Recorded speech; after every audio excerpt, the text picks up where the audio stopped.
distinguished panelists and other discussants, invited guests, the media, ladies and gentlemen, good morning. It is an honor to deliver the keynote address for this year's gathering on the theme, The Rise of Africa, Promoting Africa's Sustainable Digital Ecosystem. Let me express my profound gratitude to the Ghana Chamber of Telecommunications and Financial Inclusion Forum for Africa for organizing this event to bring together stakeholders of Ghana's financial industry and the vibrant digital financial service ecosystem. This is an ideas forum, the exchange of ideas on how best to leverage mobile technology for national development. Let me commend all stakeholders who have committed time, energy, and financial resources to make this event possible. I am pleased that the Mobile Technology for Development Conference, which I had the honor to launch last year, has not only become a platform for industry engagement to shape our local digital ecosystem, but it has also helped position Ghana as a major destination for global technology investors. I want to thank you all for making this possible. When we look at the issue of digitization in Africa, what is clear is that Africa is awake to the possibilities and opportunities of the fourth industrial revolution. And Africa is not going to be left behind this time around. And Ghana is an example of what we are doing on the continent in the context of digitization. If you look at how we have approached digitization in Ghana, we have approached it from the point of view of solving the basic problems that face most of our people. We are trying to make sure we use the digital ecosystem to solve real problems on the ground. And our approach is to partner with the private sector to accomplish the goals of development through digital technologies. Government alone is not in a position to do this by itself.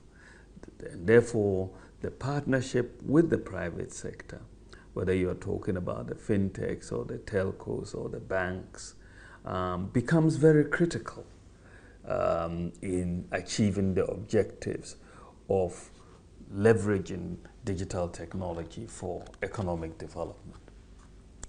It is in this context that we have identified, in the context of Ghana and our development objectives, certain key pillars that we've had to put in place to drive the digital ecosystem.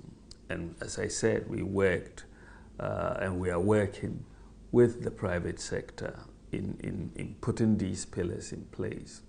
First of all, we realized that one of the problems of exclusion, not only financial exclusion, but general exclusion from the economic databases and so on, and the economy as a whole.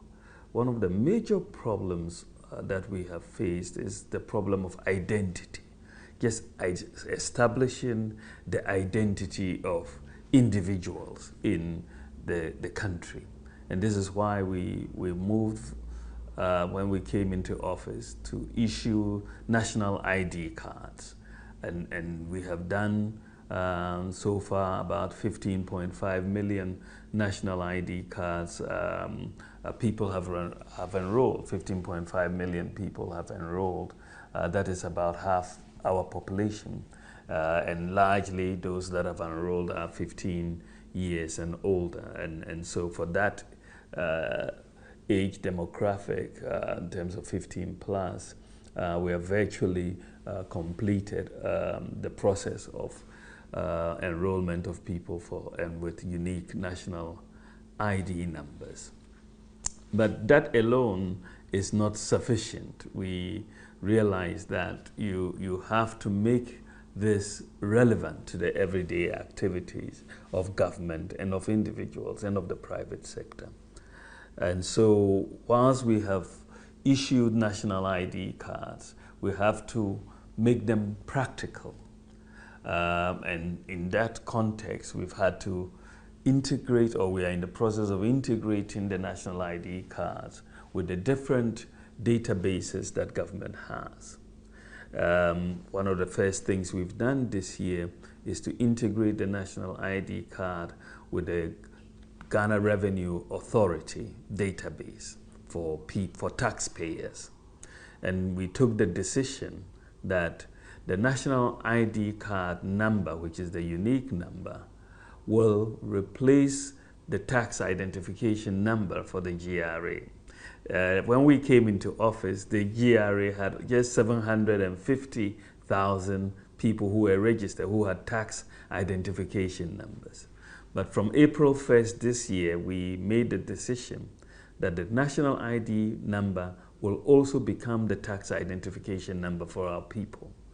And in doing so, we have been able to move the people who have tax identification numbers from the 750,000 that was in the case in 2016 to 15.5 million today.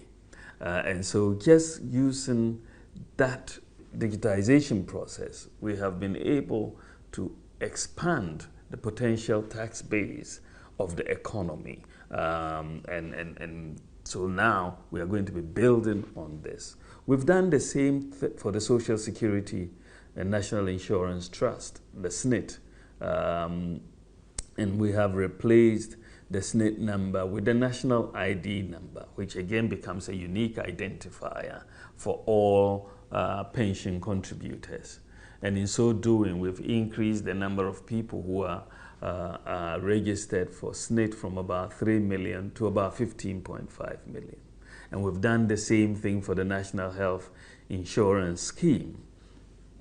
And that is also, so we are establishing unique identifiers across for transactions in the government space.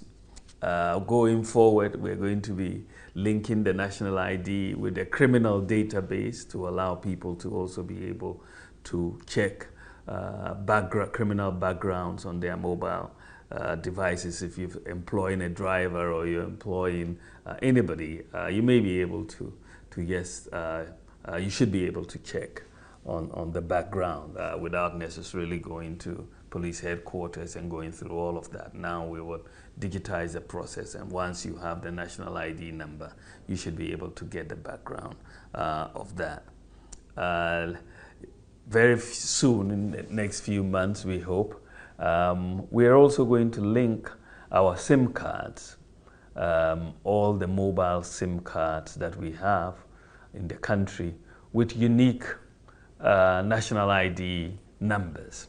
And work is already, discussions are ongoing, and I'm sure our hardworking Minister for Communications and Digitalization will soon make an announcement in this regard. But we expect in the course of this year that we will register all SIM cards with the unique national ID card, which would become what will be operative across the whole of Ghana and many years subsequent.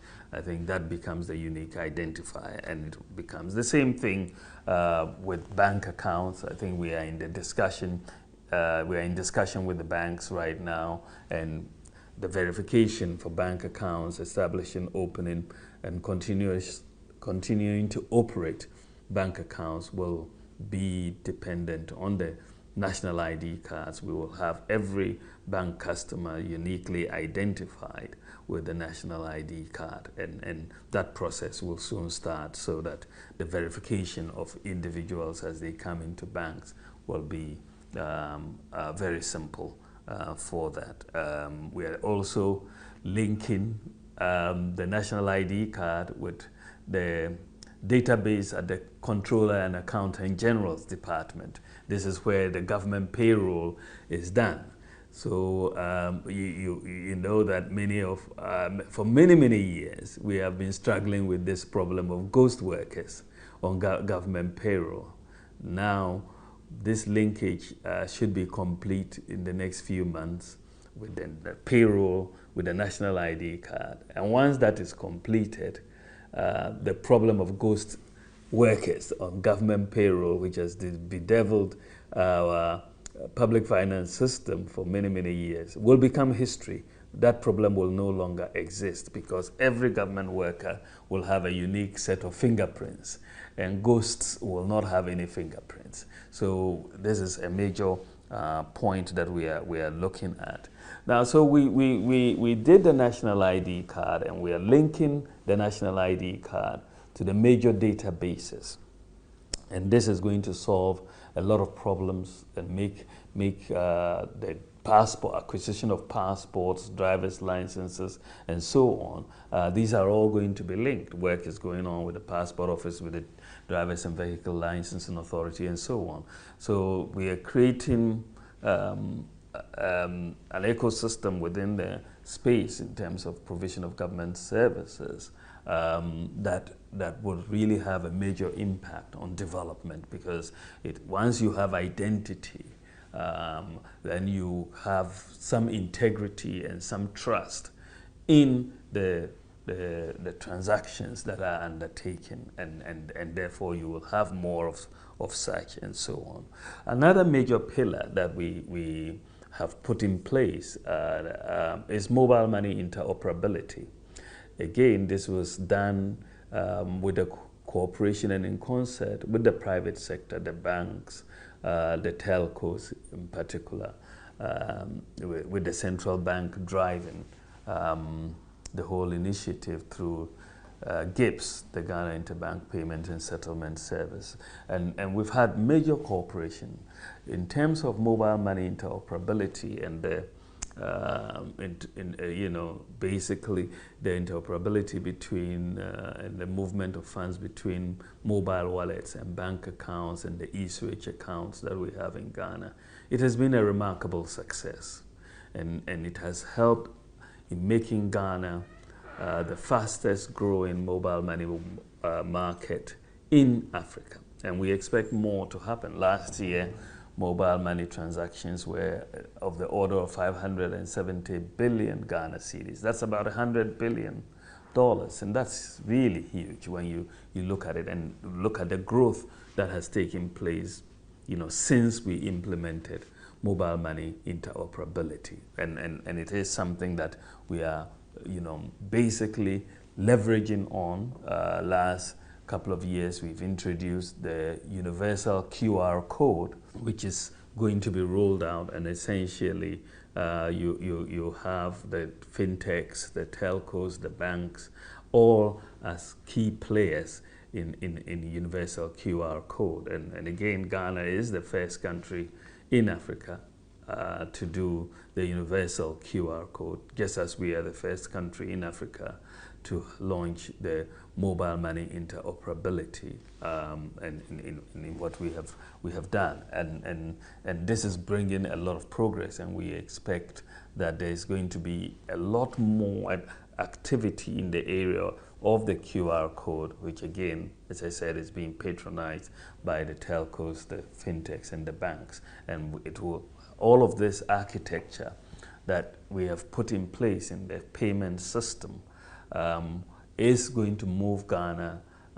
towards a very cash-light society that we are doing. In addition, we have the digital address system that we have implemented. And this is one of the major interventions, because addresses historically have been a very big problem.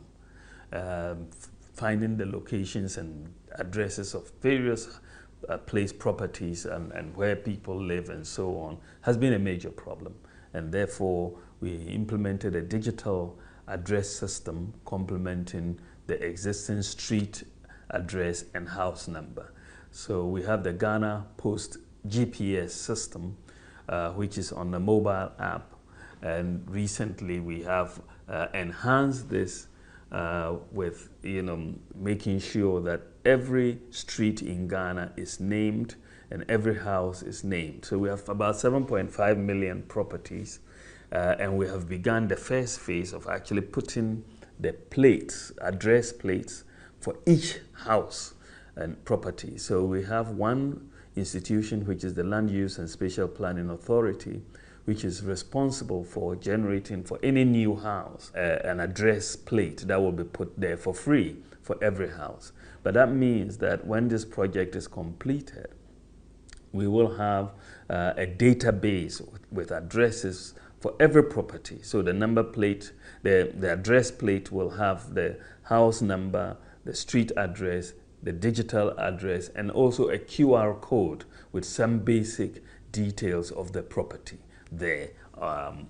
the address plate, so that you can find. So it is a major step forward, and all of this is working together with the national ID, together with the mobile money interoperability.